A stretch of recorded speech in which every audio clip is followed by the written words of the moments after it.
বিশ্ব দর্পণে আপনাকে স্বাগত। শুক্রবার ভোরে ইসরায়েল ইরানের নাতানজে প্রধান পারমাণবিক স্থাপনা ক্ষতিগ্রস্ত এবং ইরানের 4 শীর্ষ নিরাপত্তা প্রধান সহ 70 জনেরও বেশি মানুষ নিহত করেছিল।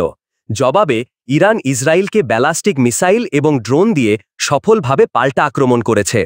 এই আক্রমণ সম্পূর্ণ সফল না হলেও বেশিরভাগ ক্ষেত্রে সফল, কারণ আয়রন ডোম অনেক জায়গায় ব্যর্থ হয়েছে। সোশ্যাল মিডিয়ায় অনেক ভিডিও প্রকাশিত হয়েছে যেখানে ইসরায়েলের প্রধান শহর, যা তাদের রাজধানী, তেল আভিভে দেখা যাচ্ছে কি পরিমাণ রকেট পড়েছে। মনে হচ্ছে বিশাল ধ্বংসযজ্ঞ শুরু হয়েছে। ইরানের এই আক্রমণটি অপারেশন ট্রু পার্ট 3 এর অধীনে করা হচ্ছে।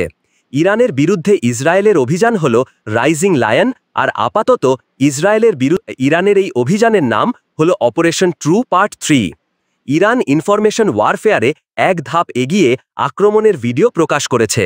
এখানে আপনি দেখতে পাবেন ইরানি ক্ষেপণাস্ত্রগুলি সবই উৎক্ষেপণের জন্য প্রস্তুত।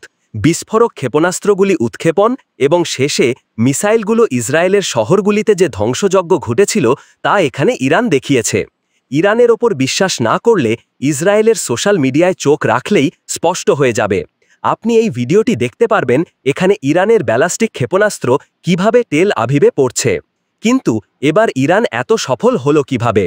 ইরান যে 150টি ক্ষেপণাস্ত্র ছুড়েছিল তার অনেকগুলিকেই ইসরায়েল আকাশেই ধ্বংস করে দিয়েছে।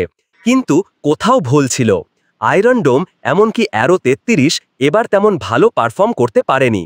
বলা হচ্ছে যে একটি ক্ষেপণাস্ত্র ইসরায়েলের প্রতিরক্ষা মন্ত্রণালয়ের কাছে পড়েছে, একটি ক্ষেপণাস্ত্র ইসরায়েলের অর্থনীতি মন্ত্রণালয়ের কাছে পড়েছে। টেল নক বিমান ঘাঁটিতেও ক্ষেপণাস্ত্র পড়েছে। বিশেষজ্ঞরা জানাচ্ছেন যে ইরান এবার সাবমেরিন থেকে ইসরায়েলের দিকে ক্ষেপণাস্ত্র নিক্ষেপ করেছে, যার কারণে এটাকে সম্পূর্ণ প্রতিহত করা সম্ভব হয়নি। জানা যাচ্ছে যে ইরানের এই প্রতিশোধের হামলায় ইসরায়েলের প্রায় 60 জন আহত হয়েছেন এবং 2 জন নিহত হয়েছেন। কিন্তু আপনি জানেন যে সংঘাত বাড়ার সাথে সাথে এই পরিসংখ্যানগুলিও বেড়েই চলেছে। ভারতের ওপর কি এই যুদ্ধের কোনো প্রভাব পড়বে? নিশ্চয়ই পড়বে। শুধু ভারত নয়, সম্পূর্ণ বিশ্ব প্রভাবিত হবে, কারণ তেলের দাম ক্রমাগত বাড়ছে। তেলের দাম একদিনে 8% বেড়ে গিয়েছে। আর ইরান এবং ইসরায়েল যে তীব্রতার সাথে একে অপরকে আক্রমণ করছে, তাতে অপরিশোধিত তেলের দাম ব্যারেল প্রতি ওপরে উঠতে পারে। ইতিমধ্যেই অপরিশোধিত তেলের দাম প্রতি ব্যারেল $78 কাছাকাছি।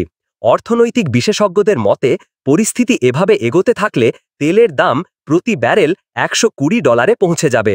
এই চ্যালেঞ্জ কেবল ভারতের নয়, ইন্দোনেশিয়া, বাংলাদেশ, পাকিস্তান, এমনকি জাপান, চীনও মোকাবেলা করছে। তাছাড়া আমেরিকার সাথে সাথে ভারতীয় এবং ইউরোপীয় শেয়ার বাজারে এর প্রভাব দেখতে পাবেন। সারা বিশ্বে শেয়ার বাজার পতন শুরু করবে। সব মিলিয়ে পরিস্থিতি অত্যন্ত জটিল এবং বিপজ্জনক। এই মুহূর্তে ইরান এবং ইসরায়েল সম্পূর্ণ পৃথিবীকে অস্থিরতার দিকে ঠেলে দিচ্ছে। আগামী কয়েক ঘন্টা অত্যন্ত গুরুত্বপূর্ণ। ইসরায়েল ইরানের এই হামলার জবাবে কী পদক্ষেপ নেবে তার ওপরেই নির্ভর করছে এই অঞ্চলের ভবিষ্যৎ শান্তি বা যুদ্ধের ভাগ্য। কমেন্ট বক্সে এ বিষয়ে আপনার মতামত জানাতে ভুলবেন না।